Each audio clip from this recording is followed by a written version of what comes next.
I don't know if you guys have seen that video where a guy stops an ant from moving by drawing lines in his path. Like he draws half circles, semicircles in front of that ant so that it cannot go on a straight line or escape the paper or go from a place to another place on that paper. Now that meme itself was kind of like an anecdote for the current geography that we have. And in today's video, I'm going to argue for the case that in third world countries like us, Bangladesh, and other countries that do not possess like a huge landmass or considerable landmass.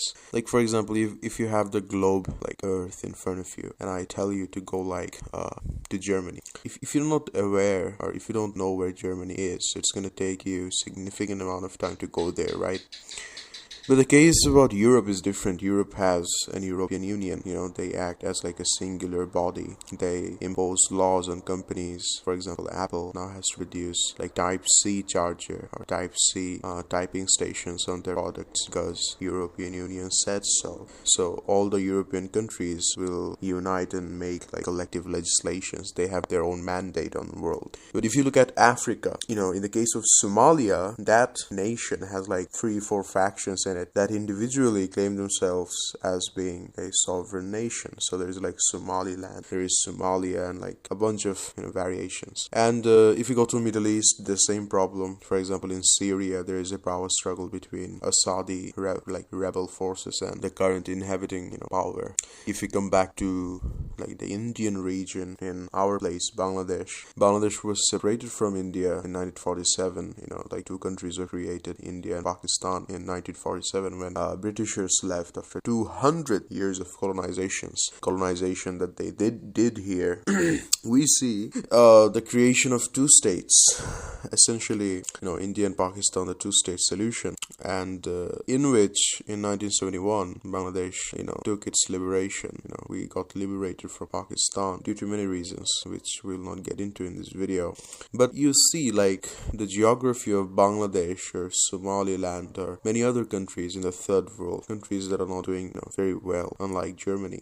Germany being like however small they are. For example, places like what's that place in Europe, like small as hell, Luxembourg. Like Luxembourg is a place in Europe. Like that place basically doesn't exist. It's like a city. There's like Vatican City. There are many places in Europe that are like small as hell. They claim to be a country. Like blah blah. Like it's like rich people shit. But in third world countries, we face consequences of having like a small border or like issues, challenges.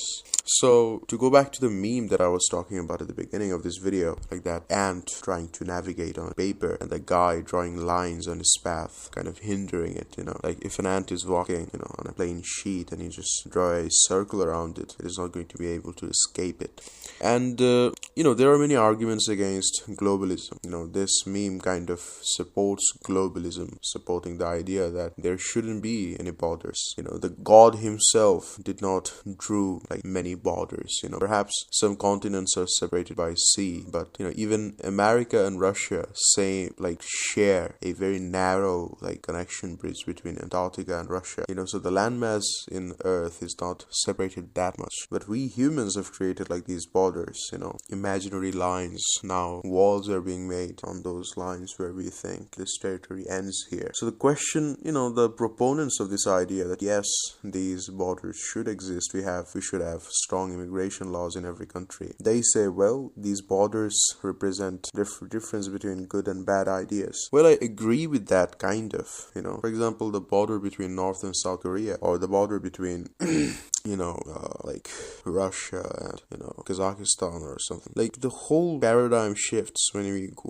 go from South Korea to North Korea. South Korea is this hyper advanced place full of lights. You can see the difference from the space. Like half of Korea is lit and half of it is dark. The dark part is obviously North Korea. It's not doing very well under all the sanctions and their own policies and stuff. So these borders are drawn in the name of separate and different ideas, but at the end of the day, the factor that we seem to forget is that we are all humans, Like, you cannot equate the value of someone's life, but these borders do really do that, People, like a guy from America, his life is worth like 200 times more than a guy who lives here. And the reason I'm saying it is like, it's a semi-joke if you get it, but it's like the wage difference. If you look at the wage difference, a guy from America, he can give $5 to a daily worker here, and this daily worker will work 9 to 5 for only $5 in Bangladesh. It's like a glitch. That's why people go to European countries and in America, now in like some Middle Eastern countries, to go earn slave wages, because if they earn like $100 a day, that's like 10,000 of their own currency. So the human value has dropped drastically here. That's why you can have so many humans working for you till death by so much little of a money that would have taken you, in contrast to America or any first world country. So on the basis of ideas, I don't really know how much the idea of this separation and drawing borders really makes sense. Like, for example, on these absurd borders, if we take the example of Bangladesh itself, Bangladesh, India, and Pakistan, the demographic that we share is like, I would say 90% similar, Like, if you pick a random guy from Bangladesh, Pakistan, and India, they would look more similar than different, And it goes all the way. Physical features, cultural features. I don't think any Pakistani will feel weird living in Dhaka. Neither will a person living in Dhaka would feel weird in Karachi or, in Delhi. But regardless, the abstract battles and disagreements and feuds that our leaders had, they got translated into riots. For example, during the time of 1947, there were mass religious riots, communal riots in India, in Pakistan, in Bangladesh as well. Hindus and Muslims were fighting, many people were dying in the name of religion, and that kind of, fast-tracked the separation of these places. Now, that inception, that thing, that division, difference of ideas, that never got reconciled. No one wants to solve it. Like, no first world country wants India, Pakistan, and Bangladesh to unite. No one wants like an Asian union, like there is an European Union. Like, it is so beyond my mind that Germany, Germany is supposed to be the worst of the worst in all of these wars, right? Like World War One, World War Two. Despite that, they're like a first world thriving country, right? Why? Because they're in Europe. They're a part of the European Union. But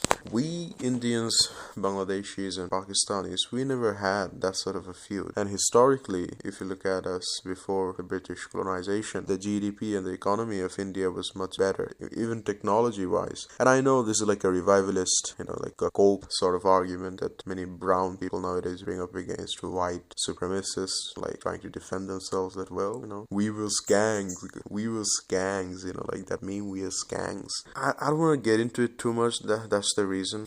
But it is a fact that when Indians were doing face surgery, right? Like literally, the Indians had this thing where if women or someone used to cheat, they used to get their noses clipped off, noses used to get cut.